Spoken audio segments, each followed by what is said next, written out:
Hi everyone, it's Lee White, your transformational coach, and we're coming to you live this afternoon for a live Q&A with Jan Beacham, Ironman athlete or triathlete and ultramarathon runner and health coach who loves working with ambitious women, who she is energizing and guiding to have more energy in their everyday life and to reach all of their goals. So welcome, Jan. Thank you, Lee. Thanks very much for having me. I'm excited to be here and chat with you all today. So, Jan, tell me a little bit about what road led you to becoming a health coach or in all that you do. Sure. I mean, that's really interesting because I haven't always been a health coach.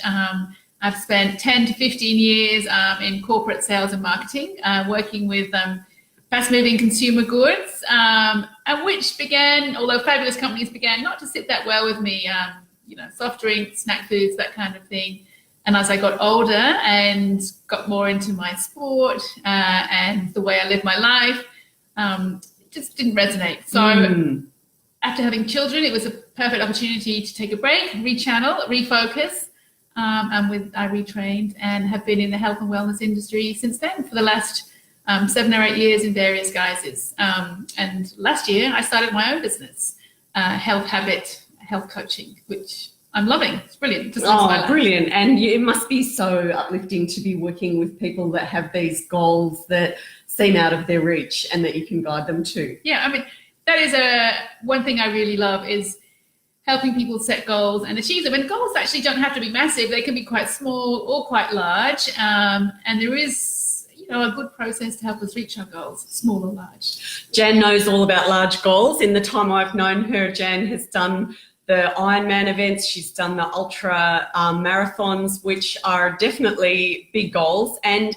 when I asked you about the Alps to Ocean event, now, if you don't know what the Alps to Ocean event, I think it's 350 kilometres. It's running from the Alps in New Zealand to the ocean in the southern island of New Zealand, and it's taking place next February. And when I asked you about you doing this, you're going to be showing up and doing that one, aren't you? I am. That's next February. And Jan, what surprised me so much is you said to me that it will be fun. And I really paused when Jan said that would be fun, because for me, a big physical event like that, I didn't really get where the fun part was. And can you share with us what fun plays, the role that it plays in goals? Well, for me, fun plays a role in everything I do. And if it really wasn't going to be fun or I couldn't find an element of fun in it, I wouldn't be doing it. Although this is a race, I'm not racing against anybody else. I'm racing against me and the elements and whatever the race is going to throw at me. And I just do it to enjoy it, to be out there, to challenge myself, to know that I can achieve things that initially seem unachievable. And I find a little bit of fun in most things I do, however hard. I love that perspective where you're running your own race. Yes, I mean, that's a lot about what endurance events are like. I mean, there are some people who are out there to win. But your everyday person like me, and I'm just an everyday person, we are just out there to see what we can do. Wow.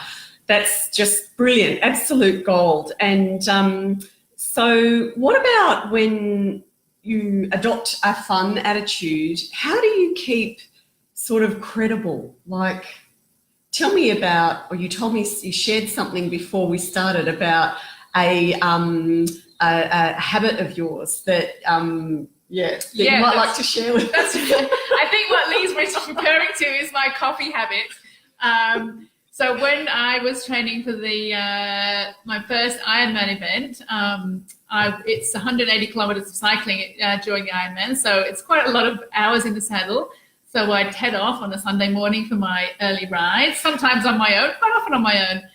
But my fun in it would be somewhere along the way to find a nice little spot and stop for a coffee and smell the roses and look at the view and, massage my sore bum. Wow, that's just gold. That was the fun for me, I didn't have to flog myself constantly and sit on that saddle for 5 hours without a break.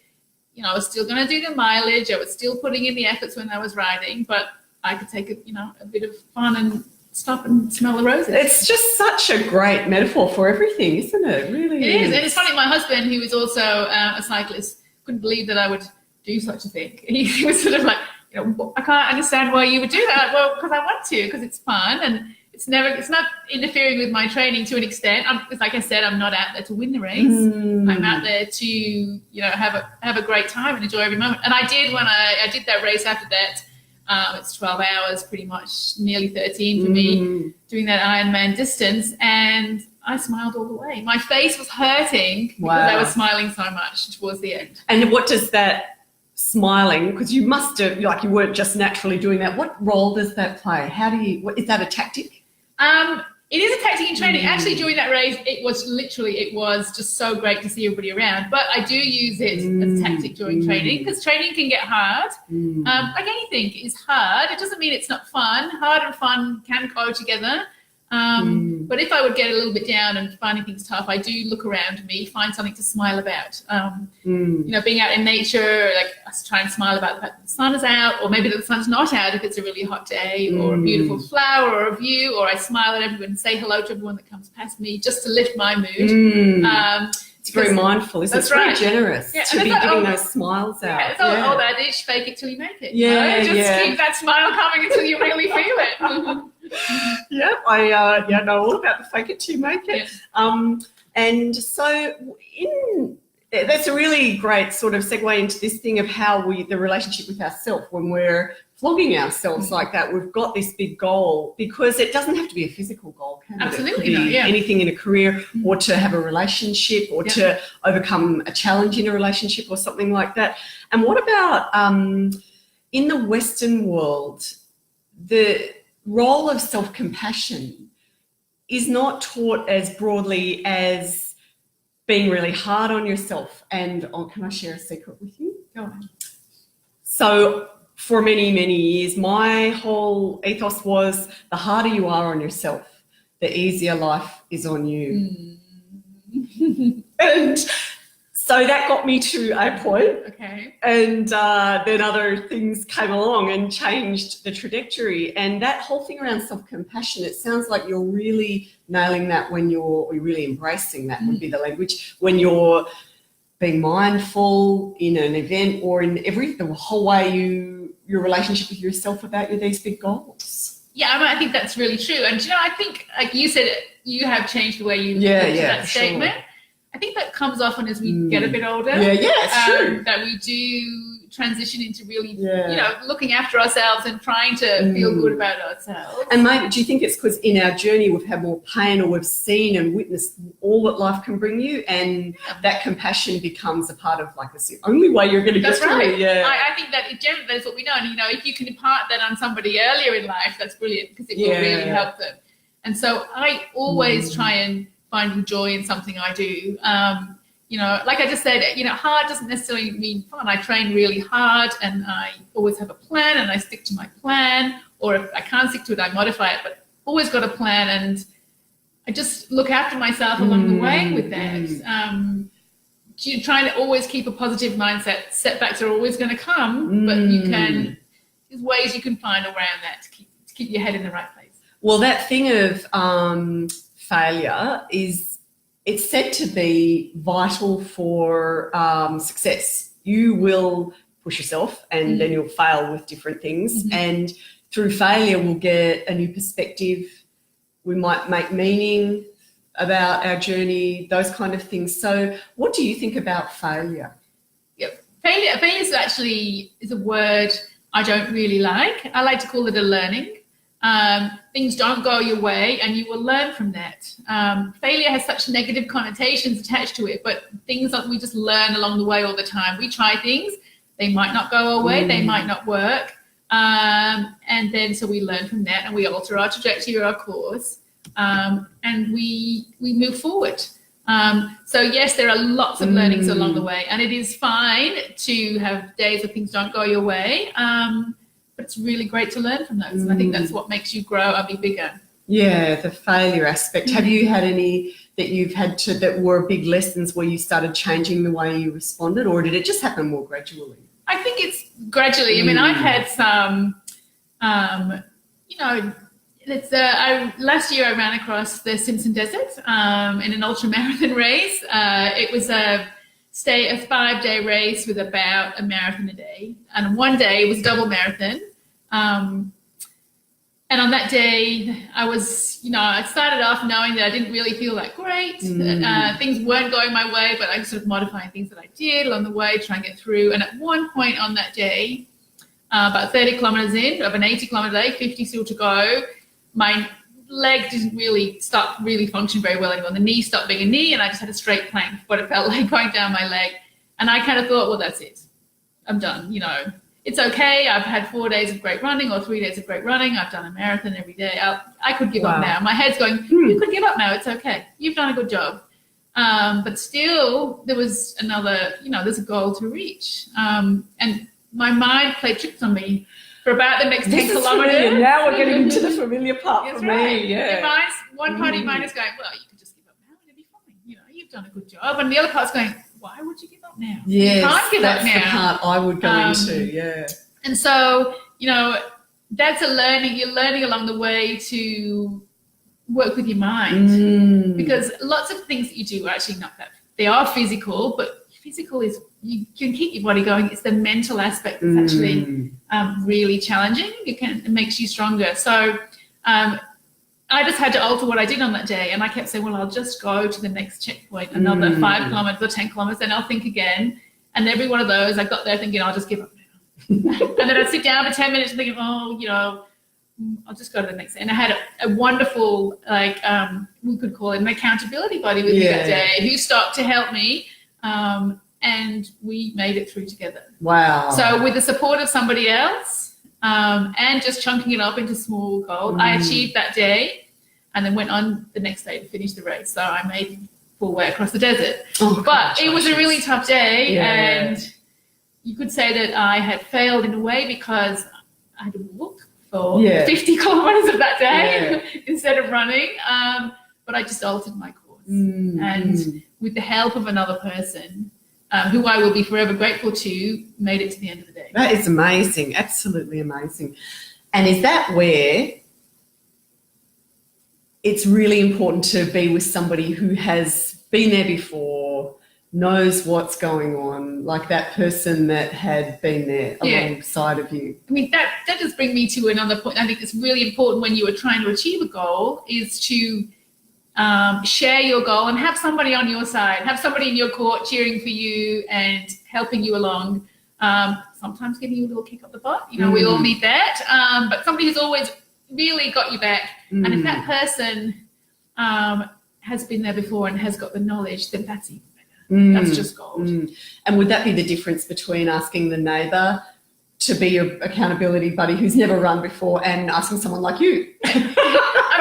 There is a big difference. Obviously, it is what I do for a living, and I've had coaches along the way for most things I do, and usually they are professionals and good at what they do, whether it's for business, whether it's for sports, for running. But it is brilliant to have a coach, someone to keep you accountable, and someone to help you plot the steps along the way and to cheer you on and to kick you up the butt when you're down. It's like a shortcut. That's right. Yeah. And absolutely. It's really so worth it. You just share your goals with somebody and get out there and get some support. Absolutely. And some people say that that fear in our lives plays a really important role because what we fear the most is probably where our biggest lesson or learning is going to be. What do you think about that? I like that thought. Most of the goals that people set that are really challenging are a bit scary. And that doesn't mean that they're a big goal. It could be really quite a small thing, but there's a little bit of fear involved for that person. And it's almost by facing those fears with a plan and with someone to support you along the way that we do learn a lot. Yeah, absolutely. And the joy of achieving or reaching that place that you did fear is so much bigger. Oh, yeah. What comes at the end is just amazing, and the way you feel at that point will stay with you forever. Yeah, absolutely. It's just an incredible moment for sure. And so what about when somebody has begun their journey towards their goal, they've got a bit of a plan, broken it down, and then along the way they have a setback or actually it's not even based on a setback, it's more around their motivation, and they're going to give up on the goal. What do you think about that?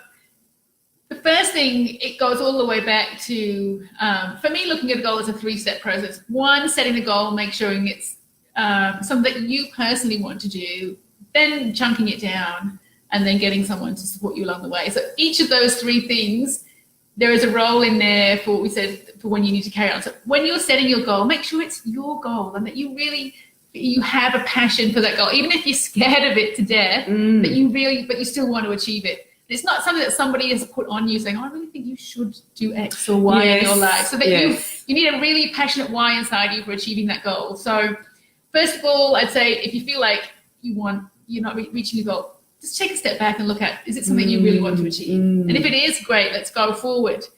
Chunk it down into steps. And when you want to give up, don't think about the end goal too much. Think about what's tomorrow's step, or what's the day after step, or the next week. Chunk that down, because it can be a bit too scary and daunting to look right at the end. Like when I set out probably to run 250 kilometers for the first time, I never in a million years imagined how I could do it. I knew I wanted to do it. Where did that come from? Was it just within you? You heard about it and thought, I thought this is sort of like, who wouldn't want to be in the Simpson Desert on their own able to do this? That was my thought. I'm sure people don't, but that's what I thought. Who wouldn't want to do this? Pretty amazing. I didn't know how I could do it, so that was pretty scary.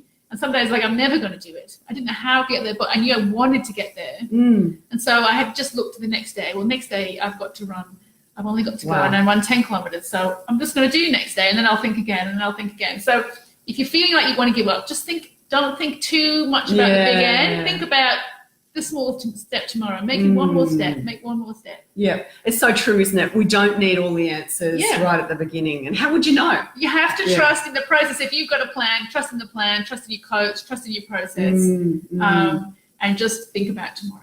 And what would you say to people who are starting out, they've never worked on any of their health, really, like they've sort of left school and grown up or whatever, and haven't got a routine going, diets, sleeps, everything.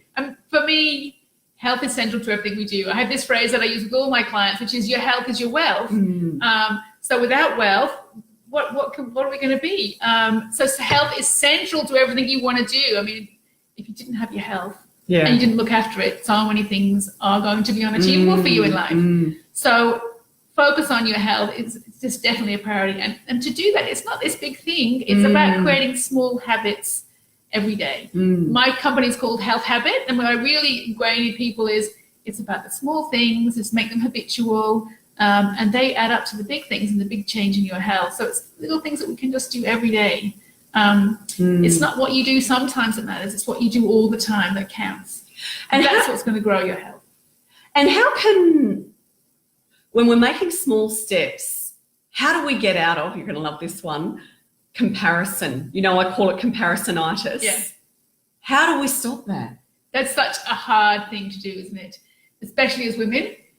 We love to look to the next person to us and think, oh, she runs way further than me. Yeah, she can run further than me. Or how can she always resist that piece of chocolate cake? Or her sleep is amazing. Why is mine not? It's all we do is that you look, and especially with social media at the moment, all you're doing is looking at comparisons of other people and how wonderful everyone's life looks. It's a nightmare. It is a nightmare. And, I don't have a really great solution to do it. Say don't. Stop. Be mindful of. There's no need to do. Once you stop comparing yourself to somebody else, you feel so much freer. We are our own individuals, our own person with our own strengths. And within us, we can do anything we want within a time frame. Yeah, absolutely. So it's like we can't do it tomorrow necessarily. But if we want something, we can work towards that. Yeah, so it's kind of like we've got to monitor our thoughts, stay off the bloody social media, and or be selective. And the other parties, would it be valuable to write down your own goals or accomplishments or something, and then be acknowledging those? I mean, that's such a great idea, isn't it?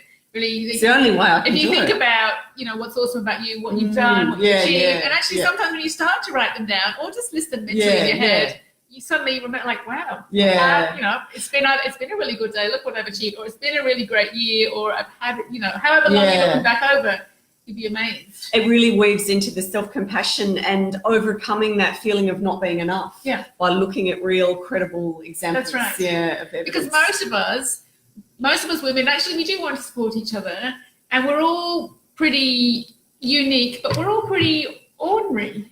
You might think someone's got such a special talent, but we're all different. We've got our unique talents.